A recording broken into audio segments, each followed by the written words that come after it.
In the near future, 8 elite gamers arrive on the top floor of a mysterious building. They've all signed up to participate in a cutting-edge virtual experience known as the Call-Up, with a grand prize of $100,000 on the line.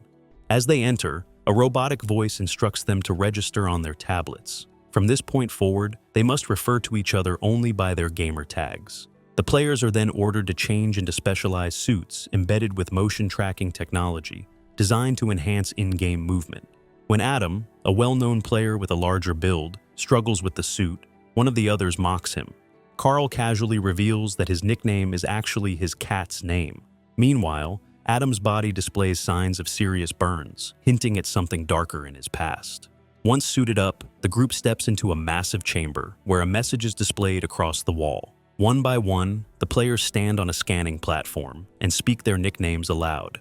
After this, they each receive high-tech armor and weaponry made from premium materials, gear that completely immerses them into the virtual battlefield. Adam is stunned by how expensive the suits must be. However, Zahid expresses discomfort. He complains that his username was just a joke and refuses to wear the armor.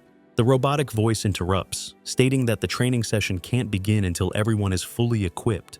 Zahid insists he wants out, but that's not an option. The exits are sealed and no one is allowed to leave. The others convince him to put on the suit and the training begins. As soon as the players close their helmets, the world around them changes into post-apocalyptic ruins, and the armor turns into a real military uniform. However, most of the objects around are not real. A sergeant enters the room and orders the recruits to line up. The players pick up their helmets and realize that this is just a virtual NPC who will show them how to play. The soldier hands out cool weapons to the players, which turn out to be plastic toys. Then he teaches them to shoot at the bottles. Some of them hit the target, others miss, making excuses that the guns are not calibrated properly. The sergeant says that the first hit on a recruit loses his vest and shoots 2 to prove it. After losing the vest, the wounds can only be treated with first aid kits, which are rarely found in the locations. The goal of the players is to knock the terrorists out of the building and get to the ground floor alive. Whoever scores the most points will receive the main prize of $100,000. The game begins. Andre leads the others because he served in the army and took part in real combat operations. They explore their floor and come across the first bandit. Andre kills the enemy and the squad miraculously escapes with no casualties. A robotic voice says that level 25 is complete. All the points go to Andre. They descend to the floor below and see an exposed electrical cable on the stairs that will kill anyone who tries to go further without completing the current level. Here, the team finds a new weapon, an M4 assault rifle. Andre teaches the others how to use this powerful weapon. The 24th floor is much bigger. There are several enemies with excellent weapons. There are shelters and partitions around for tactical teamwork. Andre saves Adam from an enemy's point-blank shot, but loses his bulletproof vest. Taylor is already tired of the realism of what is happening and just wants to go home. The girl admits that she used someone else's nickname and has never played shooters herself. Andre assures her that it's just a simulation, but he doesn't dare to make a shot himself. Carl kills the terrorist, but another enemy viciously shoots him in the back, destroying his bulletproof vest. The guy wants to surrender, but instead gets shot in the stomach. Shelly shoots the enemy, runs to Carl, who is in incredible pain from the wound. The girl takes off her helmet. In real life, there is no blood, but it seems that her friend is really in pain. Andre runs up and gives Carlo his first aid kit. The wound is instantly healed, but it is obvious that Carl has experienced a real nightmare. The team decides to take a break. Adam thinks they are taking part in some kind of reality show. Zahid panics when he can't get his armor off. He's sure that they're being tested on the latest military technology and that Andre, as a former soldier, is somehow involved. The others also accuse Andre and demand that he tell the truth. While the guys are arguing, they don't hear the robot's phrase, level reset. Andre can't take it anymore and leaves everyone to their fate. In the restroom, he realizes that something is wrong. He takes off his helmet and gets shot at point-blank range, but the first aid kit is no longer in his pockets. Another enemy shoots at Edward, and he falls to the floor. Fortunately, the first aid kit immediately heals his wounds. Taylor wants to go down the stairs, but the electric cable makes it impossible. Adam throws a grenade at random and kills the rest of the bandits. Andre, bleeding, but the others are too busy fighting. The robot announces that the level is over. Adam has the best score. Now the team hears the screams of their wounded comrade. As they search for Andre, he hears a countdown in his armor, after which he is killed by a powerful electric shock from his helmet directly to his brain. The others find him and try to revive him, but it's too late. The guys realize that the helmet killed him. Zahid asks Carl to smash his helmet with a fire extinguisher. The player hits with all his might, but only injures his friend, because all the armor is made of extremely strong material. Suddenly, a sergeant appears and severely criticizes Zahid for breaking the rules. The others look on in amazement. The sergeant warns that those who try to leave the game will be severely punished. Despite their lack of military training, the recruits manage to complete several levels without loss thanks to their coordinated actions.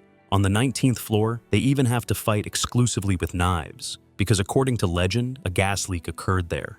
On the next level, Adam and Carl are shot, but the team has enough first aid kits to save them. After completing the level, the fighters see that it is night in the real world. Zahid wants to draw the attention of the people below to the situation and desperately tries to break a window. When a crack appears on it, the sergeant returns and pushes the guy down the stairs. The poor guy has an open fracture in his leg. The team hides Zahid on one of the floors and continues on. Soon, the guy dies of blood loss. On the 11th floor, the toughest player, Mark, is shot in the leg. Carl helps the player by giving him his first aid kit. While everyone is fighting, Taylor hides in the restroom. A bandit opens the door, and the girl has to eliminate him with a knife. After completing the level, the team takes a short break. The players talk about themselves. It turns out that Shelly's parents are dead, Carl lives alone, Adam has only his grandmother with Alzheimer's disease, Mark is divorced, and Edward is an orphan. Zahid was most likely an illegal immigrant. The boys realize that they are in a game, because if they die, no one will remember them. On the 9th floor, the group finds a sergeant. The next task is to get the code to defuse the bomb from the enemy before it explodes and destroys the entire building. The prisoner speaks only Russian and has 2 high-voltage wires connected to his chest. Edward electrocutes the man, despite his pleas for mercy. After a few minutes, the bandit gives up and repeats the word, Pushkin.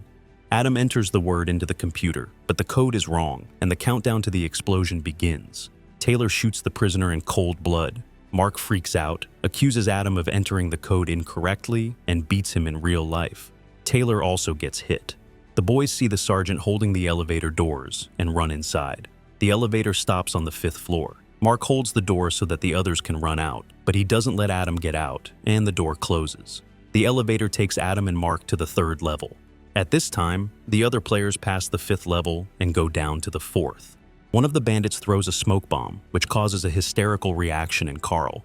He hides behind a corner and explains that his girlfriend died in a fire. There are severe burn marks on the guy's body. Meanwhile, Mark makes Adam walk ahead, using him as a human shield. When the enemy appears, Mark hides, and the terrorist shoots Adam. He has no more ammunition or first aid kits left, so soon his helmet kills him with an electric shock. There are 5 fighters left in the game. The recruits pass the 4th level and descend to the 3rd, where Mark cowardly hides behind a corner. As a result, 4 players reach the 1st floor. The girl, who was in hiding, follows them unnoticed. While the 3 soldiers are firing back at the enemies, Taylor runs to look for first aid kits. She finds one, but at that moment Mark grabs her arm. When she refuses to give up the find, he eliminates her. Carl meets Mark and asks if he has seen Taylor. The scoundrel lies that he hasn't seen her and walks away. Carl finds the girl's body, realizes that Mark has betrayed the team, and decides to deal with him in the real world. The boys fight, but Mark defeats his opponent. At this point, a sergeant appears and, for disobeying orders, activates an electric shock in his helmet, killing Mark. The 3 remaining players go down to the underground parking lot, the final level of the game, and disassemble the powerful weapons. They kill all the enemies and hurry to the bomb, which has only a few minutes left before it explodes. Suddenly, the final boss with a machine gun appears from the van and shoots Carl. The guy is about to use the last first aid kit, but the boss hits him. Then Carl sacrifices himself to save the girl. Edward destroys the last enemy with a shot from a grenade launcher, but does not have time to defuse the bomb. Carl holds Shelly's hand and dies from a powerful discharge to the brain. He leaves this world in peace, knowing that he saved her life. A sergeant in uniform appears and congratulates the winners. Edward repeats every word of the soldier's speech, which means that he is a real traitor. The game ends, the virtual world disappears, and 3 guards enter the basement to take away the body. Shelly grabs a toy machine, but is immediately injected with a tranquilizing injection. All information about the players is erased from the database, as if they never existed. Suddenly, Shelly regains consciousness. Edward notices this and approaches her. The man is surprised. He didn't expect the girl to go all the way and win. Shelly doesn't understand why he had to kill her comrades. The man replies that he gave their lives some meaning. He adds that it's useless to go to the police. No one will believe them. A guard approaches to give Shelly another injection, but she takes the syringe away and puts the man to sleep. The girl takes the gun from him, shoots at the transformer, and the lights in the parking lot go out. Edward sends the guards to chase after the fugitive, but Shelly uses the knowledge she gained in the game and kills them both. Edward begs for his life, but the girl doesn't want to play anymore and shoots the villain right in the head. Shelly goes outside to be greeted by the dawn. They came to play Call of Duty, but something went wrong.